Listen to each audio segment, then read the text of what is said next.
حضرت مولا علی شیر خدا کرم اللہ تعالی وجہ کریم کو نبی پاک صلی اللہ علیہ وسلم نے نا 2 سواروں کے ساتھ بھیجا، تلواریں دے کے فرمایا تمہیں نا مقام میں خاک پر ایک خاتون ملے گی جو ایک خط لے کے جا رہی ہے قریش مکہ کے نام مدینے سے، تو اس کے پاس سے تمہیں وہ خط ملے گا، تو وہ خط لے کے آؤ۔ حضرت مولا علی شیر خدا کرم اللہ تعالی وجہ الکریم 2 صحابہ کے ساتھ وہاں پہنچ گئے۔ اس خاتون کو اسی مقام پہ پا لیا جہاں نبی پاک نے بتایا تھا۔ اب سفر میں یہ طے نہیں ہوتا کہ کہاں ملاقات ہوگی، طے نہیں ہوتا، لیکن حضور نے طے کر کے بتایا، فرمایا مقام خاک پہ ملے گی۔ تو حضرت علی کہتے ہیں وہی ملی جہاں مدینے والے نے بتایا تھا۔ ابھی تک لوگوں کو حضور کے علم شریف کی دلیلیں نہیں مل رہی، جہاں بتایا تھا وہیں عورت ملی۔ تو حضرت علی کہنے لگے وہ خط لا، کہنے لگی کون سا خط؟ کوئی شہر۔ اب اس کا جو تھیلا کا سامان والا وہ تلاش کیا، گھوڑے یا اونٹ پر سوار تھی، ساری تلاشی لی، جو اس کے پاس چیزیں تھی وہ ساری اس سے دیکھ لی، خط ملا کوئی نہیں۔ اب ایک صحابی بیچ میں سے کہنے لگے علی پتہ نہیں اب یہ خط کہاں چھوڑ رہی ہے، کیا معاملہ ہے، تو کیا کریں، یہ خاتون بھی ہے۔ تو حضرت مولا علی شیر خدا نے تلوار نیام سے باہر نکالی، آپ فرمانے لگے بی بی 2 عرصی باغ ہے، میرے رسول نے کہا خط تیرے پاس ہے، چاند ٹوٹ سکتا ہے، تارے جھڑ سکتے ہیں، حضور نے فرمایا تو خط تیرے پاس سے نکلے گا۔ ہاں بات ختم ہو گئی، جو دن کو کہہ دیا دن ہے تو دن نکل آیا، اور جو شب کو کہہ دیا شب ہے تو رات ہو کے رہی، اور خدا نے ان کی زبان کو وہ اختیار دیا کہ جو نکلی منہ سے ان کے وہ بات ہو کے رہی۔ خط تیرے پاس ہے تو نے دینا ہے، اب یہ بتا تو نے کیسے دینا ہے تیرے پاس، بتا کس طرح دے گی۔ اس نے مولا کائنات کی بات سنی اور شیر کے شیروں والے تیور دیکھے، تو اس نے اپنے بال کھولے اور خط نکال کے دے دیا، کہنے لگے یہ خط ہے۔ حضرت مولا علی نے اس صحابہ کی طرف دیکھا اور فرمانے لگے دیکھا میرے محبوب کے غلاموں خوش ہو جاؤ، حضور کی زبان نور سے جو نکلتا ہے حق اور سچ ہی نکلتا ہے۔ اپنی طبیعت میں نا یقین لائیں، حضور نے کہا ہے کہ نماز پڑھو تو روزی میں برکت ہوگی، تو انشاءاللہ ہوگی۔ تو پھر اذان کے ٹائم دکان بند کرنی ہے، نماز سے چھٹی نہیں کرنی، تو مسجد آنا ہے۔ دیکھیں ہمیں زینت دی گئی ہے داڑھی کے ساتھ، تو اگر ہماری زینت داڑھی میں ہے تو پھر زینت داڑھی ہی میں ہے، پھر بغیر داڑھی کے میری بات کی سمجھ آ رہی ہے؟ میں دوستوں سے اکثر گزارش کرتا ہوں کہ بغیر داڑھی کے کوئی بندہ ساج سنور کے نکلے تو لوگ کہتے ہیں پیارا لگ رہا ہے، یہ بھی تعریف ٹھیک ہے، لیکن داڑھی والا آدمی کبھی وضو کر کے نکلے تو تعریف اس کی بھی ہوتی ہے، لیکن پتہ کیا کہتے ہیں کتنا نورانی چہرہ ہے۔ اب بالکل رنگ ہی بدل گیا تعریف کا، وہی تعریف ہی ہے، پہلے بھی تعریف ہوئی تھی تو اب بھی تعریف۔ تو اللہ رسول کی باتوں پر مکمل اعتماد، مکمل یقین۔ اور یہ جو ہمارے طبیعتوں میں اب لوگ مایوسیاں پیدا کرتے ہیں نا، بہت زیادہ مایوسی پیدا کرنے والوں کی لمبی تعداد ہے، بڑی لمبی، ان سے بھی جان چھوٹ جائے گی، آپ مضبوط ہو جائیں گے ذہنی طور پر۔ یاد رکھیں کہ وہ بندہ کمزور نہیں ہوتا جس کا جسم تھک جائے، میں نے کہا وہ تو سویرے ٹھیک ہو جائے گا، سوئے گا تو سویرے اٹھے گا تو ٹھیک ہے، جس کا دماغ تھک جائے جو بالکل یہ لوگوں نے مایوس کر دیا، کچھ بھی نہیں ہو سکتا جی، غریب آدمی کیا کر سکتا ہے جی، آپ ایسے ہی رہیں گے جی، چھوڑیں جی، آپ آگے نہیں جا سکتے۔ کچھ میری طرح کے لوگوں نے بھی پریشانی پیدا کی، انہوں نے کہا جی وہ تو داتا صاحب تھے، آپ نہیں اتنے نفل پڑھ سکتے، یہ کہاں لکھا ہوا ہے جی، یہ کس نے کہا ہے، وہ تو فلانے بزرگ تھے، آپ نہیں، وہ کیوں نہیں کر سکتے بھائی، وہ بزرگ بھی وہی قرآن پڑھتے تھے جس کی ہم تلاوت کرتے ہیں، ان کے لیے بھی حضور نے وہی سنت چھوڑی تھی جو ہمارے لیے چھوڑی۔ ایک ملنگوں کا ٹولہ ہے، وہ بھی بڑی پریشانیاں پیدا کرتا ہے، وہ کہنے تینوں کسی نے کچھ کیتا ہے، وہ بھی بندہ گیا سرے سے، کام سے گیا۔ او خدا کے بندے، ہمارے ہاتھ میں رب رسول کا دامن ہے، کوئی کچھ کر بھی دے تو مدینے والے نے فرمایا تو سورت بقرہ پڑھا کر گھر میں، جن کیا شیطان بھی تیرے گھر سے دوڑ جائے گا۔ تو آپ ذہنی طور پر اپنے آپ کو کمزور نہ کریں، طاقتور بنیں اور بڑی بات کریں، بڑی۔ جو لوگ دائرہ محدود کرتے ہیں وہ کمزور ہو جاتے ہیں، ہمارے اللہ کے بندے چلے تھے کہاں سے پہنچے کہاں. خواجہ معین الدین صاحب رحمۃ اللہ علیہ جی بڑی بڑی بلڈنگیں بڑے بڑے جو ہیں وہ یونیورسٹیاں آستانے اب بننے لگے ہیں. آپ پڑھیے خواجہ صاحب رحمۃ اللہ علیہ کو تو ہندوستان میں خیمہ لگانے کی جگہ نہیں دیتے تھے لوگ. یہاں خیمہ لگاتے تو کھیڑ دیتے تھے, وہاں لگاتے تھے تو کھیڑ دیتے تھے. پھر انہوں نے یہ نہیں کہا کہ مجھے تو جگہ نہیں مل رہی, تو وسائل آئیں گے تو کچھ چیز بنے گی, کوئی ادارہ بنے گا تو کام ہوگا. یہ لوگ تو چلتے پھرتے ادارہ تھے. ہاں یہ فقیر تھے, جہاں بیٹھ جاتے تھے وہاں جلسہ ہو جاتا تھا, جہاں چلنے لگتے تھے وہاں جلوس ہو جاتا تھا. یہ لوگ میرے مجلس تھے, اس لیے انہوں نے اداروں پہ توجہ نہیں دی, بندوں پہ توجہ دی. سب درختوں کے نیچے یہ حضرت محدث اعظم پاکستان رحمۃ اللہ علیہ کا عرس آ رہا ہے 1-2 دن میں, درخت کے نیچے بیٹھ کے پڑھانا شروع. کسی نے کہا حضرت ادارہ نہیں بنانا, فرمایا وہ مستری بنایا کرتے ہیں, وسائل آئیں گے تو کہہ دیں گے کسی مستری. ہماری ڈیوٹی پڑھانا ہے, درخت کے نیچے بھی پڑھائیں گے. اور پڑھایا تو مزہ لے کے پڑھایا, کمال کرتی. ایک ان کے شاگرد ہوئے مفتی مجیب الاسلام اعظمی رحمۃ اللہ علیہ, وہ کہتے ہیں میرا بھی کھانا کہیں سے آتا تھا تو صحیح نہیں آتا تھا. تو استاد جی جو کہ ابھی نئے نئے آئے تھے ہجرت کر کے پاکستان, ان کا کھانا گھر سے پکتا تھا, وسائل زیادہ نہیں تھے کہ وہ مجھے بھی کھلا سکیں, لیکن استاد تھے نا. ایسا نہیں تھا کہ بچے رکھ لیے خانقاہ پہ تو وہ اس لیے رکھے کہ وہ آنے والوں کو پانی پلائیں گے, چائے پلائیں گے. 7 سال بیت گئے, بیچارے نے قرآن مجید نہیں حفظ کیا, اس کا استحصال ہوا, اسے پڑھنے نہیں دیا گیا, اور پتہ نہیں کس کس نوعیت کا ظلم ہوا, خیال ہی نہیں کیا کہ یہ کس طرح ماں نے کلیجے سے دور کر کے انہیں دیا. مفتی مجیب الاسلام رحمۃ اللہ علیہ فرماتے ہیں کہ حضرت کیا کرتے کہ جو میرا کھانا آتا نا وہ کچھ ٹھیک نہیں ہوتا تھا, کئی دفعہ رات کی روٹیاں بھی مجھے دے دی جاتی. تو حضرت کیا کرتے, کہتے پتر یہ تیرے والا مجھے بڑا پسند تھا, تو اپنی روٹی دے دے, میں کھا لیتا ہوں, تو میری آئی تھی تو تو کھا لے گا.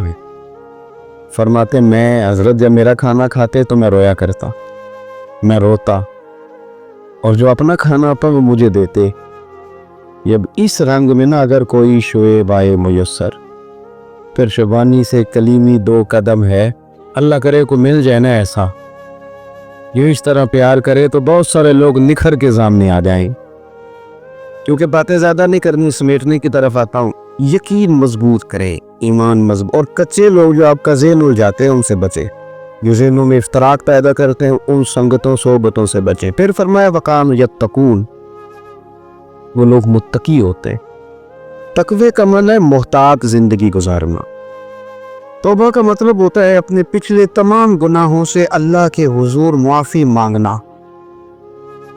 میں بھی جانتا ہوں, آپ بھی جانتے ہیں کہ اگر ہم نے کسی شخص کے ساتھ زیادتی کی ہو تو معافی کا کیا طریقہ ہے. ایسا تو نہیں ہوتا کہ آپ اس کے سامنے بیٹھیں اور بیٹھ کے آپ کہیں معاف کر دے, معاف کر دے, معاف کر دے, معاف کر دے. آپ کو یہ بھی پتا ہوتا ہے کہ یہ بندہ کس طرح کا ہے, یہ بھی پتا ہوتا ہے میری زیادتی کس طرح کی ہے, یہ بھی پتا ہوتا ہے کہ راضی کیسے ہوگا. ہم وہ سارے لوازمات جمع کرتے ہیں, اور اگر ہمیں یہ پتا ہونا کہ میرے اکیلے سے جانے سے یہ معاف نہیں کرے گا, تو اس شخص کو ساتھ لے جاتے ہیں جس کی وہ بات مانتا ہے, اور پھر ہم اس طرح سے منت کرنے کی کوشش کرتے ہیں کہ جیسے وہ شخص مان ہی جائے. صرف سمجھانے کے لیے مثال دے رہا ہوں. توبہ رٹا لگانے کا نام تو نہیں نا, توبہ تو اللہ کو منانے کا نام ہے. ایک شخص اپنی گناہ چھوڑنے کا ارادہ ہی نہیں کر رہا, اور وہ اپنی غلطی کو غلطی تسلیم ہی نہیں کر رہا, اور اپنی غلطیوں سے وہ پیچھے ہٹنے کو 2 قدم بھی تیار نہیں, تو توبہ کوئی رٹا لگانے کا نام تو نہیں. آپ توبہ طوطے کو رٹا دیں تو طوطا توبہ توبہ پکارتا رہے تو اس کو وہ چیز تو نہیں حاصل ہونے لگی. توبہ ایک بڑی خاص بات صوفیاء نے لکھی ہے, اگر آپ سمجھے تو بڑا نفع دے گی. وہ کہتے ہیں جس طرح گھر چھوٹا بنانا ہو یا بڑا بنانا ہو, زمین تو درکار ہوتی ہے کہ نہیں. زمین ہوگی تو گھر بنے گا, چاہے وہ چھوٹی سی کٹیا بنے یا بہت بڑا محل بنے, زمین کا ہونا ضروری ہے. اسی طرح آپ نے نیک اعمال تھوڑے کرنے ہیں یا زیادہ کرنے ہیں, توبہ کا ہونا ضروری ہے. توبہ وہ زمین ہے جس کے اوپر آپ نیک اعمال تعمیر کریں گے. اگر توبہ نہیں ہے تو پھر کوئی بھی نیک عمل آپ کے پاس ہو ہی نہیں سکتا. آپ پچھلے گناہوں سے رجوع کریں اللہ کی طرف. آپ کہیں کہ میرے اندر یہ غلطی ہے, میں توبہ کرتا ہوں. ان العبد اذا اعترف, اعتراف جرم کرے.